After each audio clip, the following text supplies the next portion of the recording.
Hey guys, it's Tori, and today I'm going to be reviewing Tsarina by Alpsten. I will not include any spoilers in this review because this isn't technically coming out until October, so of course I don't want to share spoilers because most people likely have not read this, but I'm going to just be discussing some things I really liked about it, some things I didn't like so much, and then leaving it up to you to see if it's something you want to look forward to and pick up when it does come out, or if it's not for you. This tells the story of Catherine I of Russia, who actually started out her life being called Marta. There's very little known about her background, however, she ends up rising from who knows where to becoming the mistress of Peter the Great, and then later becoming his wife, and then eventually Tsarina of Russia. And she's just an incredible figure who I knew very little about going into this. Starting with things I really liked about this book, I loved Marta / Catherine as a main character because she was just very, I guess the best way to describe her is she's kind of like a combination of the good qualities in both Anne Boleyn and Catherine of Aragon, where she is very tactful like Catherine. I feel like Anne sometimes, in what I've learned about her, was very tactless, and that got her into trouble. And Catherine of Aragon was much more of a tactful person. She was smart and was willing to do what she needed to survive and to maintain her position. And she knew that sometimes that meant to keep quiet and other times it meant to speak up. And so Catherine I very much has that quality to her.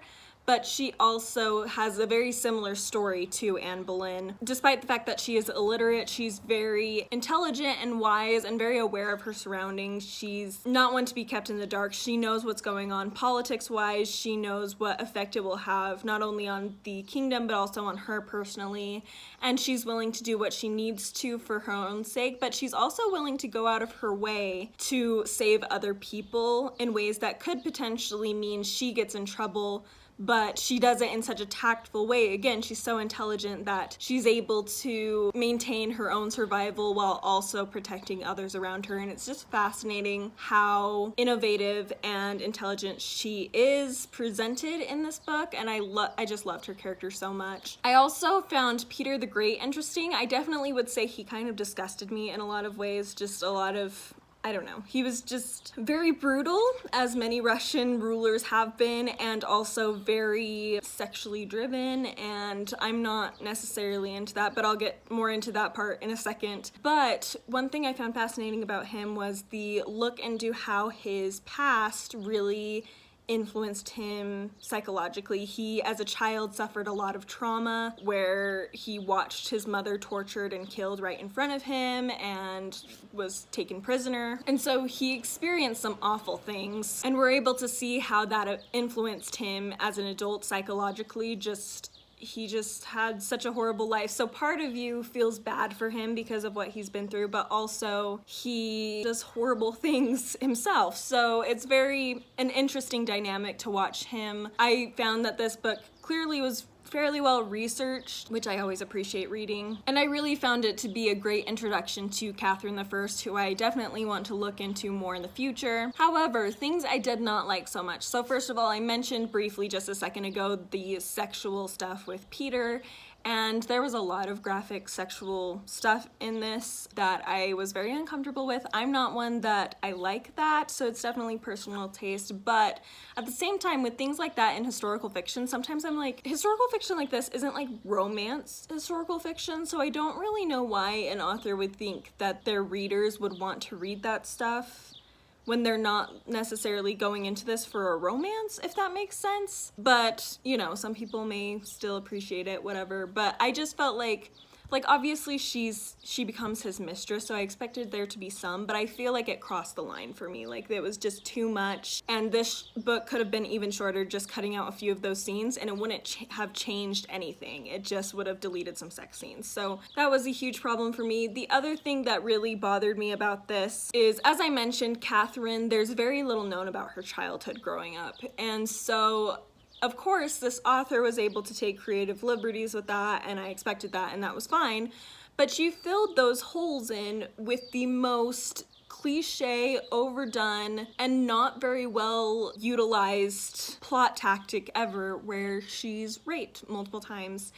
And it just, first of all, it was uncomfortable to read because it was pretty graphic. Second of all, I get really tired of seeing female historical figures who have some mysterious holes in their past, having those filled all the time with rape. And I understand that happened and it was a thing, but I feel like it's such a go-to for so many historical fiction writers who write about women that it just gets overdone. And I feel like Ellen Alpsten, even in like a note towards the beginning of my copy of this book, mentions that she wanted to show that Catherine is a survivor. And she definitely did that, but I feel like a lot of that was built off the fact that like she had gone through this experience of sexual abuse, and so that's what made her a survivor rather than just like living in poverty and starving and having to figure out her way to get food and things like that. That could have been played with a lot, but instead they just go right to this sort of thing. And it was multiple times too. It wasn't even just once. Like if it was just once, okay, still annoying, but like it just was like every chance that she had to have Catherine be raped that would make some sort of sense within the history, she utilized. And I was just like, why is that our go-to plot point? Why can't we mix it up a little bit? Don't get me wrong, I find it really fascinating to read books where women go through that experience and kind of how they cope with it, how they overcome it, or if they aren't able to for whatever reason. I find that really interesting to read about, but there are some times where I feel like it's just being used for shock factor, and in this I feel like the author was literally just trying to shove shocking things into Catherine's past just to make her look more like a survivor.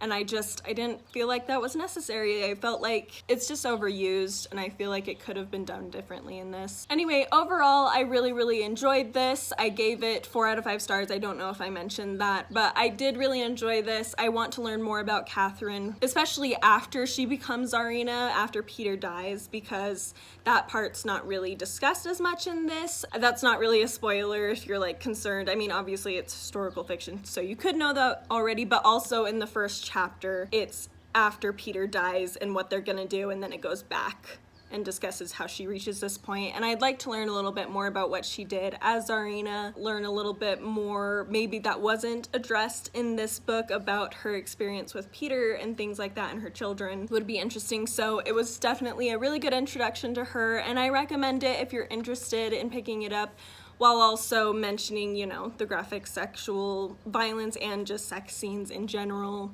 that may make other people uncomfortable as well, that maybe this isn't the right place for you, because it was pretty bad. I mostly skipped a lot of those portions because I just don't care to read that, but I could tell just within the couple sentences that I got into before I realized what was happening that it was a lot. It was a lot. So anyway, that's all for that. Thank you so much for watching. Let me know down below if you are interested in reading this, or if you have read it, if you've been able to get an ARC copy and what your thoughts were on it, as I would love to know.